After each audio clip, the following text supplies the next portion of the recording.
এক দেশে ছিল ছোট্ট দুই বন্ধু, রায়তা আর আফরিয়া। তাদের মনে হলো যদি তারা হীরের মতো চকচকে দানা তৈরি করতে পারত তাহলে কেমন হতো। এই ভাবনাটা তাদের মনকে আনন্দে ভরে দিল। তারা ঠিক করল আজই তারা এই জাদুটা করে দেখাবে। যে কথা সেই কাজ। তারা তাদের বেলজিয়াম কাঁচের গ্লাসে গরম পানি নিল। তারপর সেই পানিতে ঢেলে দিল অনেক অনেক চিনি। চিনিগুলো গরম পানির ভেতর মিশে যেতে লাগলো, যেন কোনো জাদু হচ্ছে। কিন্তু এই কি, একসময় মনে হলো আর কোনো দানা নেই, সব যেন হারিয়ে গেল পানির ভেতরে। গ্লাসের পানিটা একদম পরিষ্কার হয়ে গেল। তাদের মনটা খুব খারাপ হয়ে গেল। তাদের মনে হলো তাদের জাদুটা বুঝি আর হলো না। তাদের ছোট্ট মনটা দুঃখে ভরে গেল। তারা ফুপিয়ে ফুপিয়ে কাঁদতে শুরু করলো। তাদের কান্নার শব্দ শুনে হঠাৎ সেখানে হাজির হলো এক ছোট্ট ঝলমলে পরী। পরীটি তাদের সামনে এসে নরম গলায় জিজ্ঞেস করল, কি ব্যাপার ছোট্ট বন্ধুরা, তোমরা কাঁদছো কেন? রায়তা আর আফরিয়া তাদের মনের দুঃখ খুলে বলল।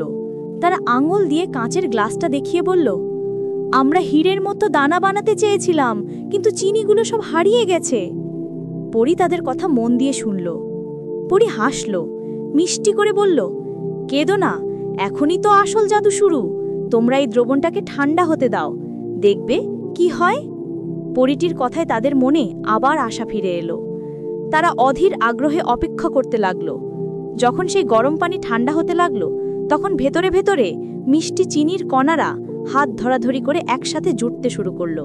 প্রথমে তারা ছোট ছোট বিন্দুর মতো হলো। পরী বলল, এই ছোট বিন্দুগুলোকে বলে বীজ ক্রিস্টাল। তারপর আস্তে আস্তে সেই বিন্দুগুলোর চারপাশে আরও চিনি এসে জড়ো হলো। তারা একে অপরের সঙ্গে মিলে সুন্দর সোজা লাইনে দাঁড়িয়ে গেল। আফরিয়া অবাক হয়ে দেখল কিভাবে অদৃশ্য চিনি থেকে দানা তৈরি হচ্ছে।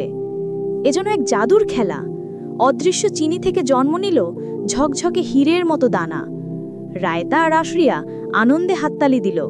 তাদের মুখে এখন আর দুঃখ নেই, আছে শুধু হাসি আর আনন্দ। পরী তাদের দিকে তাকিয়ে বলল, এখন খুশি তো তোমরা? রায়তা এবং আফরিয়া পরীকে ধন্যবাদ জানালো। পরীটি তাদের দিকে হাত নেড়ে বিদায় জানালো এবং বাতাসে মিলিয়ে গেল। তারা তাদের তৈরি করার চিনির কণার ক্রিস্টালগুলোটি দেখতে থাকলো আর ভাবল, পরী আসলেই জাদু জানে।